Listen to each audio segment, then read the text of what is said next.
Olá! Na semana que passou, você assistiu a primeira parte deste programa. Agora você vai assistir a continuação. Espero que você goste.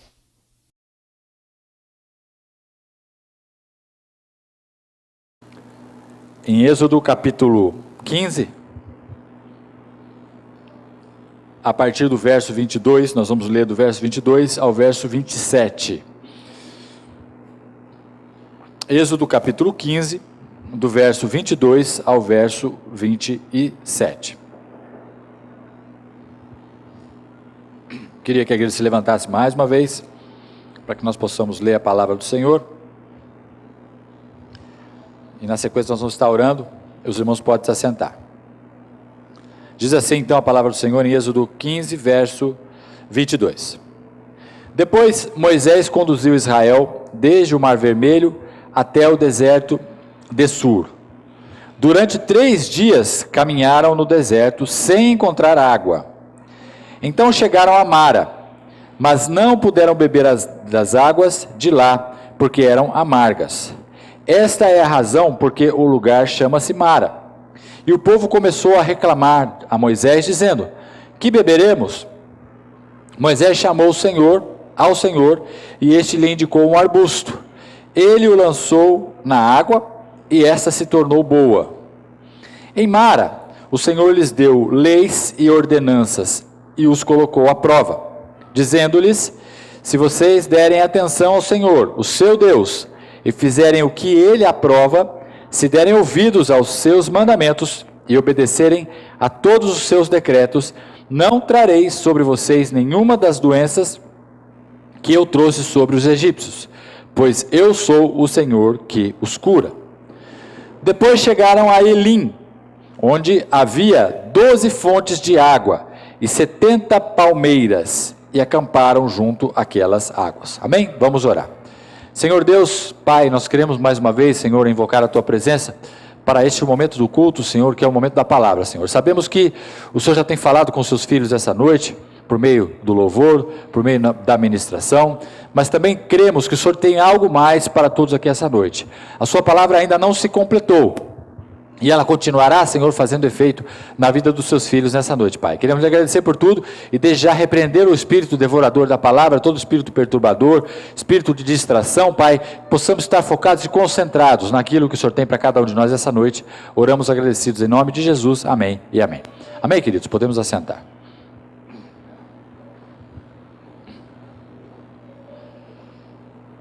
Meus irmãos, da outra vez que eu preguei, acho que faz umas 3 semanas, não me lembro mais, nós falamos sobre o episódio de Moisés e o Mar Vermelho. Os irmãos se lembram? Acredito que os irmãos devem estar se lembrando disso. E ali nós contamos um pouco em relação àquilo que o povo de Israel estava prestes a presenciar, que era a sua passagem pelo mar e pelo milagre que iria acontecer com aquelas águas se abrindo.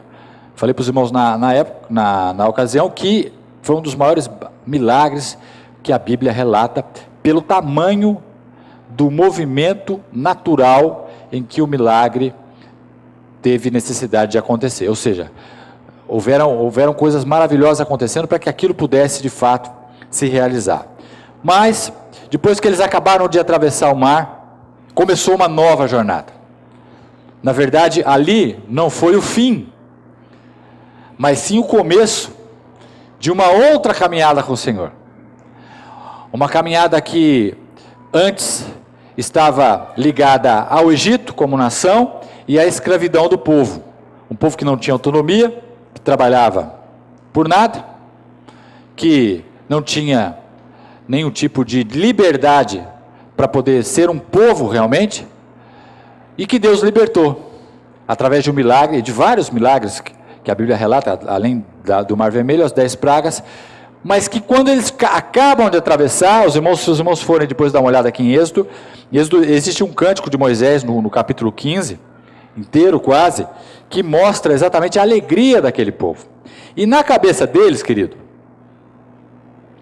e aí eu já entro na mensagem, e na cabeça daquele povo, eles pensaram assim, isso absolutamente não está na Bíblia dessa forma, mas eles olharam para aquele mar e falaram: olha, o nosso sofrimento ficou lá atrás, acabou. o mar se fechou, eles viram aqueles egípcios morrendo afogados, e eles devem ter falado assim: já era, agora é só alegria, não é assim? Porque, se os irmãos pensarem, o sacrifício que foi para sair do Egito, não foi fácil. A Bíblia fala que Deus endureceu o coração de Faraó, e ele não deixava o povo embora. Precisou 10 pragas, olha o parto que foi, né? E depois, a hora que vai embora, foi o que eu falei da outra vez, a hora que eles vão embora, eles pegam um caminho, que não era o caminho mais rápido, deu tempo de Faraó se arrepender, e daí estava lá todo o exército de Faraó atrás do povo.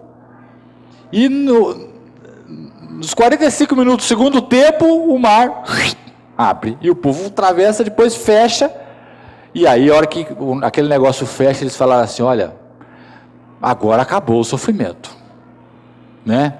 Acho que qualquer um de nós pensaria a mesma coisa, pelo desgaste emocional, né? Pelo estresse que eles passaram, em todas as ocasiões até esse momento.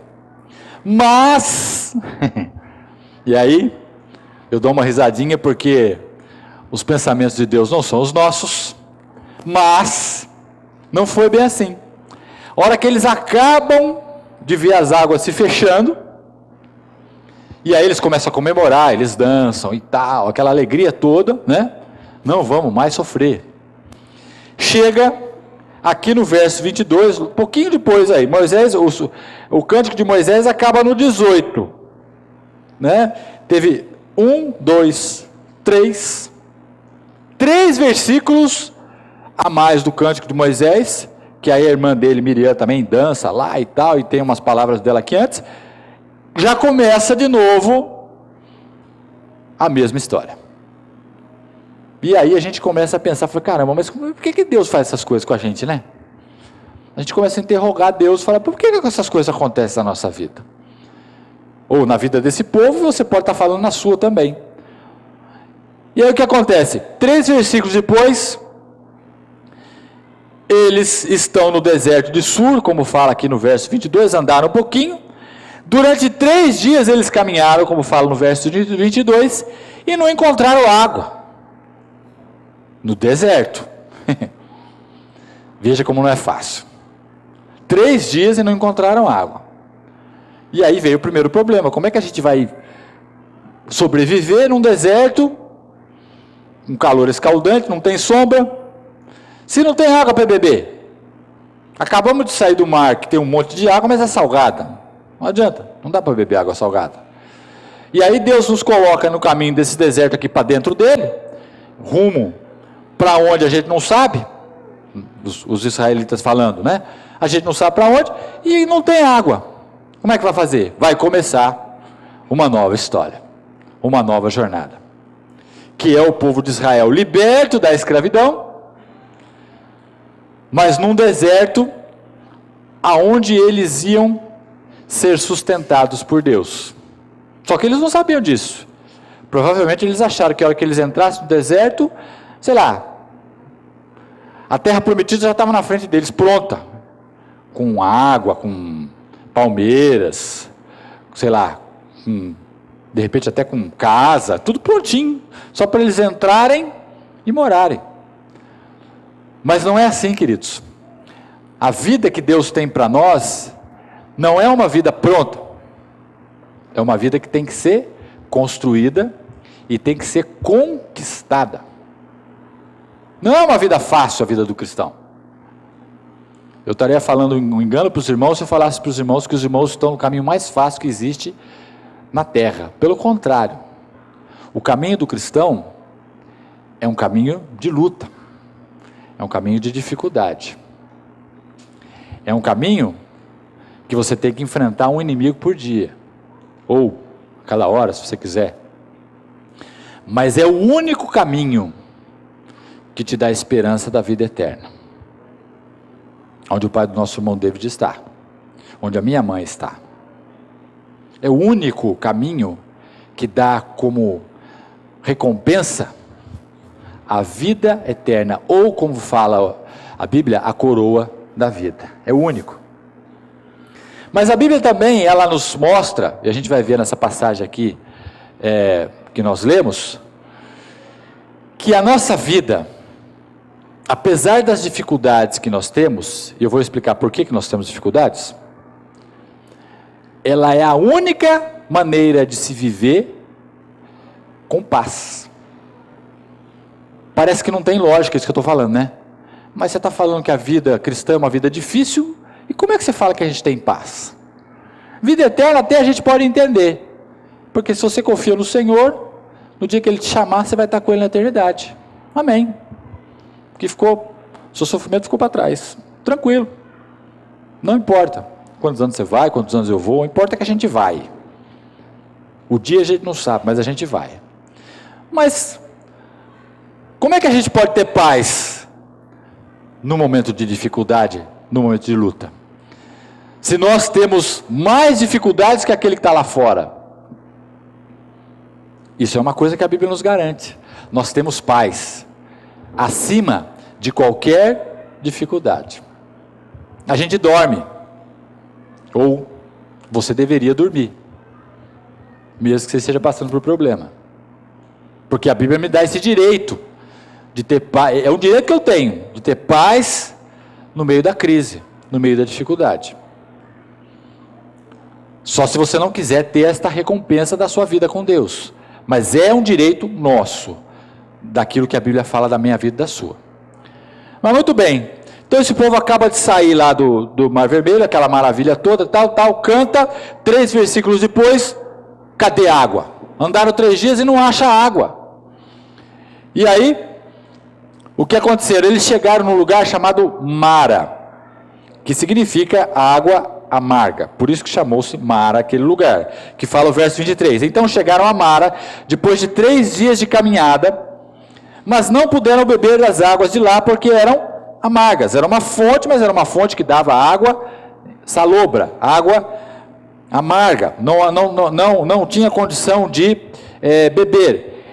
Esta é a razão porque o lugar chama-se Mara. E aí, vem uma questão que está no verso 24, que é uma questão que está no nosso coração hoje. E o povo começou a reclamar em relação àquela situação para Moisés, que era o líder.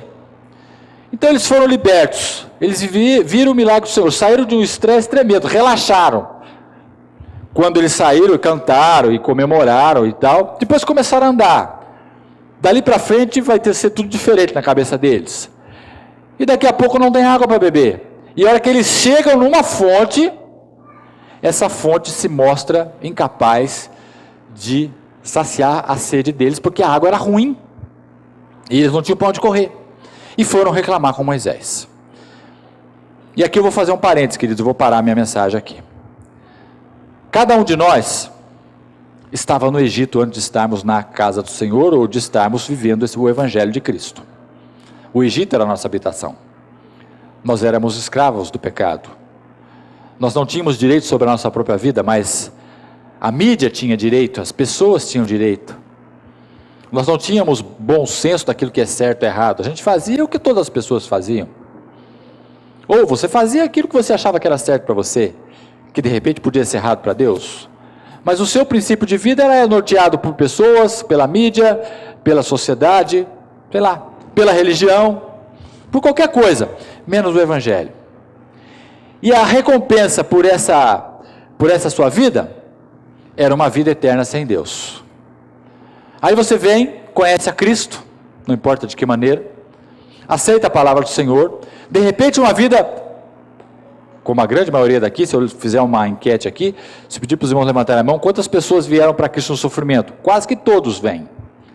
Com o exército de Faraó atrás, querendo matar vocês, montanha de um lado, montanha do outro, vocês não tinham para onde escapar. Vou para o Evangelho, vou tentar uma nova vida, vou atrás de Jesus Cristo. A maioria de nós, se a gente for fazer uma enquete, veio no momento de dificuldade, onde realmente um problema de saúde, ou familiar, ou financeiro, não importa, mas você veio, e aí você encontra Jesus, o mar se abre na sua frente, você atravessa, aceita Cristo, e aí você olha para trás e fala assim, olha, essa vida já não faz mais parte da minha. E você acha que quando você olha para frente, você só vai ver um mar de rosas. E aí, na sua caminhada com Cristo, você percebe que não é bem assim. Porque apesar de você ter recebido a Cristo, e você entender que hoje você é filho de Deus, e tem direito à vida eterna, e você tem direito às promessas de Deus para a sua vida, na questão financeira, na saúde, enfim, na questão familiar, parece que os problemas continuam. Parece que, apesar de você ser uma pessoa agora de Deus, parece que os problemas continuam na sua vida. Mas por que tem que ser assim? E esse é o objetivo dessa mensagem. Mostrar para os irmãos, através desse pequeno relato aqui, quando começou a jornada do povo de Israel no deserto, longe do Egito, mas no deserto, que de fato, queridos, a vida com Cristo é uma vida de vitória, mas é uma vida de sacrifício, é uma vida de renúncia, é uma vida de nós nos anularmos, de nós carregarmos a nossa cruz, de nós deixarmos Deus trabalhar na nossa vida. E por que então essas águas amargas? Veja só o que fala aqui, a partir do verso 25. O povo reclamou a Moisés e disse para ele: o que vamos beber? Nós vamos morrer aqui de sede. Moisés clamou ao Senhor e lhes indicou um arbusto. E aí Moisés foi até esse arbusto, pegou um pedaço dele, lançou na água, e esta água se tornou boa. Milagre, que eu já expliquei para os irmãos. Aquela água estava ruim, mas Deus é criador de todas as coisas. E aquele arbusto tinha algo de especial, que quando Moisés jogou naquela água, ela se tornou totalmente potável, boa para beber. E aquela fonte que era amarga, tornou-se boa. E aí, continuando aqui no verso 25, diz assim: em Mara, o Senhor lhes deu leis e ordenanças e os colocou à prova. Presta atenção nesse versículo, que esse versículo serve para você. Em Mara, o Senhor lhes deu leis e ordenanças e os colocou à prova. Então, por que a gente precisa passar por Mara? Ou por um lugar onde não tem água? Um lugar que você fala assim: poxa Deus, você me tirou lá do Egito para deixar eu aqui morrendo de sede? Eu saí do mundo lá, aceitei Jesus, e agora você vai me deixar morrer agora, aqui do jeito que eu estou? Você vai me deixar esse problema acabar com a minha vida? Ou essa situação que não vai ter mais solução? Mara, água amarga. A água que, a princípio, para nós não tem sentido. Mas, olha o que fala esse final desse texto que eu li para vocês. Em Mara, eu vou traduzir isso aqui de outra forma para você entender. No seu problema, na sua falta de esperança muitas vezes, ou num problema que não tem solução, o Senhor lhe dá leis e ordenanças, e coloca eu e você à prova. Os outros estão entendendo? Por que tem problema então? Por que tem água amarga na nossa caminhada no deserto, se a gente já saiu do Egito? Porque é no meio do problema que nós somos tratados por Deus. É no meio do problema, e é só no problema que Deus tem a oportunidade de tratar o meu caráter e o seu. Que Deus tem a oportunidade de moldar a minha vida e a sua. Que Deus tem a oportunidade de ver o nosso coração um pouco mais maleável, para que Ele possa entrar com as suas leis e as suas ordenanças. Por isso que a gente precisa da Mara, ou de Mara. Por isso que a gente precisa de água amarga, muitas vezes. Água que não é boa para beber, que muitas vezes a gente acha quase morrendo de sede. Por isso que muitas vezes a gente acha em situações difíceis na vida, porque as situações difíceis para nós são um exercício de obediência à palavra do Senhor. Queridos, porque Deus não nos quer simplesmente pessoas salvas. Lógico que isso é fundamental, pessoa que saiu do Egito. Mas Deus nos quer pessoas transformadas, pessoas que não são mais iguais às pessoas que habitavam lá o Egito. Só que essa transformação, ela só vem quando existem dificuldades para eu e você superar. Porque na dificuldade Deus nos coloca à prova. E o nosso coração fica mais mole. A gente fica menos soberbo. A gente fica menos orgulhoso. A gente fica menos dono da razão, dono da verdade. A gente fica mais humilde no problema. A gente fica mais pronto a receber um conselho, uma orientação de Deus, porque a gente sabe que não tem para onde correr. E aí Deus nos transforma. Ele não quer só pessoas salvas, Ele quer pessoas salvas e transformadas. Por quê? Porque a salvação não é só para você e para mim. A salvação, ela, através de nós, ela tem que chegar em outras pessoas. E eu só posso salvar alguém se eu for transformado, não salvo. Porque salvo não salva ninguém. Pessoa transformada salva pessoas. O salvo vai para o céu, mas o transformado leva outras pessoas para o céu. Guarda essa frase. Nós não podemos ser egoístas ao ponto de dizer, não, eu fui salvo, recebi Jesus e o resto que se dane. Porque se a gente fala assim, a gente de fato não é salvo. Porque quando nós somos salvos, nós queremos contaminar as pessoas, contagiar as pessoas com a palavra da salvação. E como é que eu vou contagiar as pessoas se eu não fui transformado? E todos nós precisamos ser transformados. Porque quando a gente sai do Egito e entra no deserto, Deus precisa transformar todo mundo antes de entrar na terra prometida, que é o final da nossa vida aqui na terra. Uma ilustração do deserto, queridos, que Israel passou, que quando eles saíram do Egito até eles chegar na terra prometida, é uma ilustração da nossa caminhada enquanto nós estamos vivos. Que para nós hoje o mundo é um deserto, ele não tem nada para nos oferecer. A nossa esperança e tudo aquilo que nós temos tem que vir do Senhor. Foi o que aconteceu com o povo de Israel.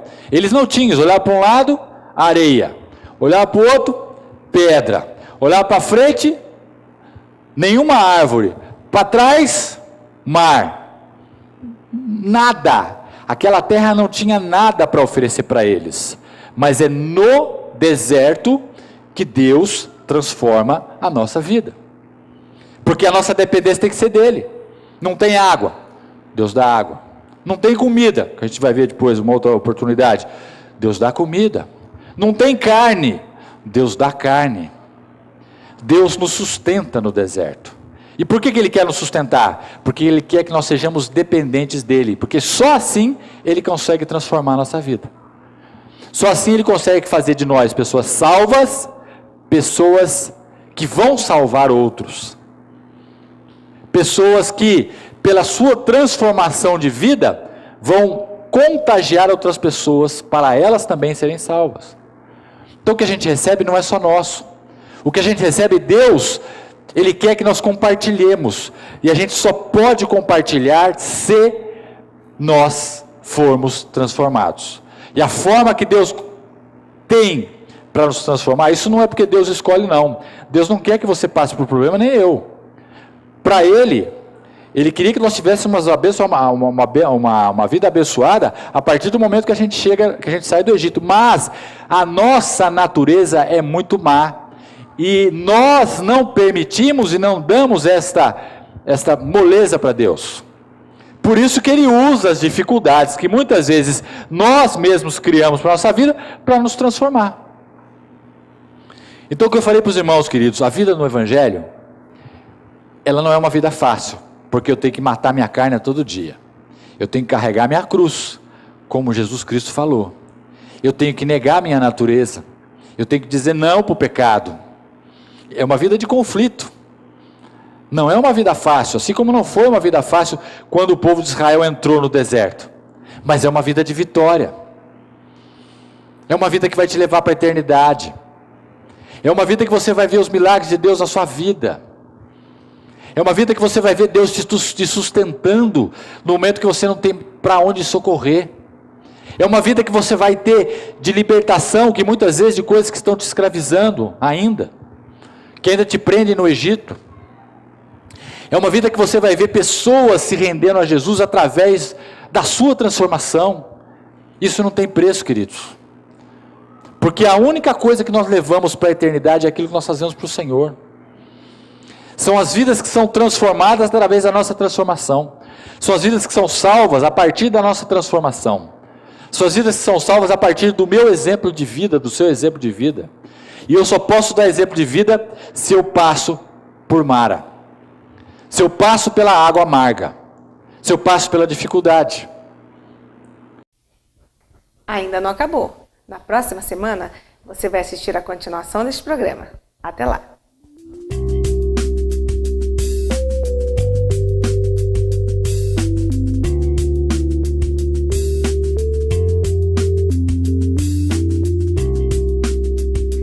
CEOF, Centro Especializado Odontológico Frige. Cuide do seu sorriso com especialistas. Telefone 3962-5747. Espaço Alfa e Ômega, o lugar certo para o seu curso e palestra. Telefone 3023-7343. Sigilo Moda Feminina, lojas no Vale Sul Shopping e no Jacareí Shopping. Telefones 3939-3446 ou 3961-3000. Matsor Corretora de Seguros, telefone 3958-1280 ou pelo e-mail bmrenó@uol.com.br. LT Imóveis e Administração de Bens. Telefone 3951-1251 ou através do WhatsApp pelo número 99704-6565. Depósito de Gás Pena. Telefones 3952-7066 ou 3951-3688.